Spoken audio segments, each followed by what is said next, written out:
प्रधानमंत्री नरेंद्र मोदी के कार्यकाल को 9 साल पूरे हो गए हैं। बीजेपी आज से महाजनसंपर्क अभियान शुरू कर रही है। इसी पर बातचीत के लिए हमारे साथ यूपी के मंत्री गिरीश चंद्र यादव जी मौजूद हैं। सर, 9 साल पूरे हो गए हैं, किस तरह से इस 9 साल को आप देख रहे हैं? 9 साल में देश के यशस्वी प्रधानमंत्री जी ने जो काम किया है, हमारी जो भारत सरकार ने काम किया है, उनके मार्गदर्शन में जो काम हुए, निश्चित रूप से वो देशवासियों के लिए एक तरह से कहा जाए कि अद्भुत है। नई विकास की ऊंचाइयां जो है देश तय किया है।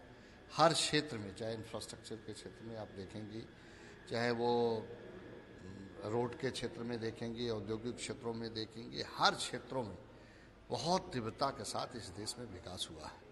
नए नए आयाम की ओर देश गया हुआ है।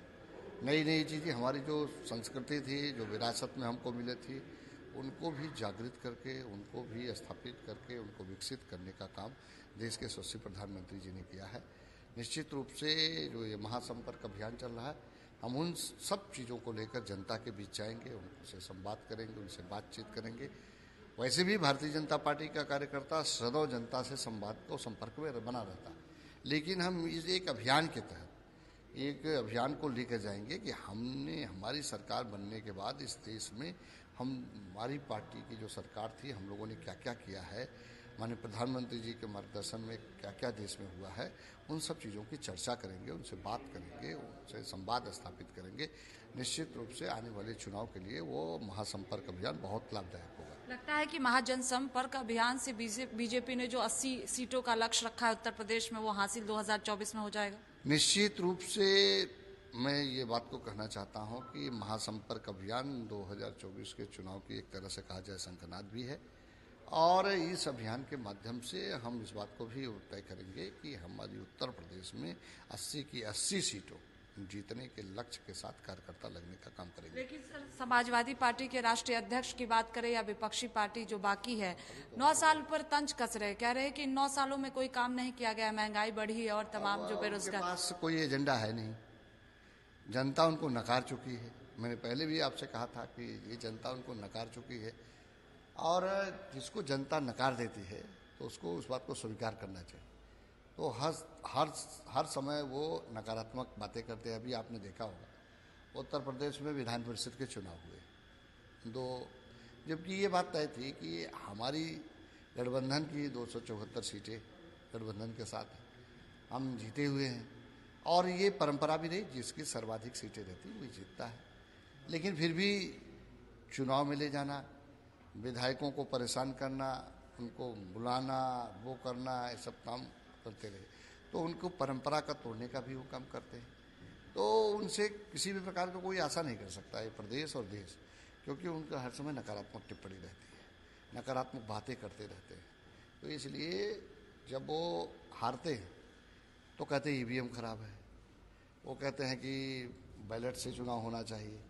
तो जब बैलेट से चुनाव नगर पालिका, नगर निगम, नगर पंचायतों में हुआ, उसमें हार गए तो कहते धांधली हुई है।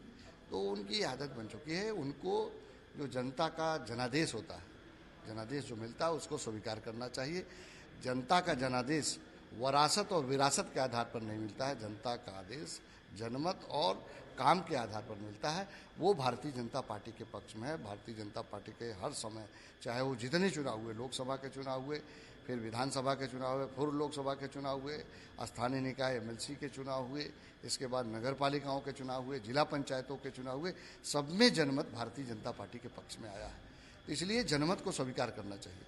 अखिलेश यादव अभी विरासत और रासत के आधार पर सत्ता पाना चाहते हैं, ये संभव नहीं है।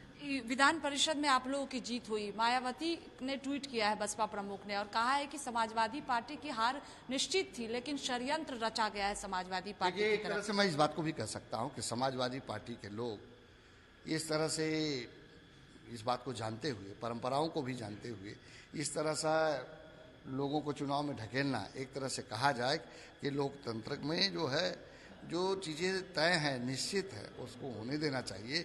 उसमें भी बाधा पहुंचाकर तमाम तरह के अफवाहें पैदा करने, भ्रम फैलाने का काम, कभी कभी जाति की बात करके, पिछड़ा और दलित की बात करके, तो जब चुनाव आता है तब वो पिछड़ा दलित की बात करते हैं, चुनाव जब बीत जाता है तो पिछड़े दलित की बात नहीं करते। अपमान लेकिन इस बार जनता ने इस एमएलसी चुनाव में जो उन्होंने पत्र भी लिखा था उसका जवाब दे दिया कि पिछड़े और अनुसूचित या मतलब दलित के हितैषी मोदी की सरकार है, योगी की सरकार है। इस बात को प्रमाण पत्र मिल गया और नकार दिया पिछड़े लोगों ने और दलित के समाज लोगों ने भी उनको नकार दिया।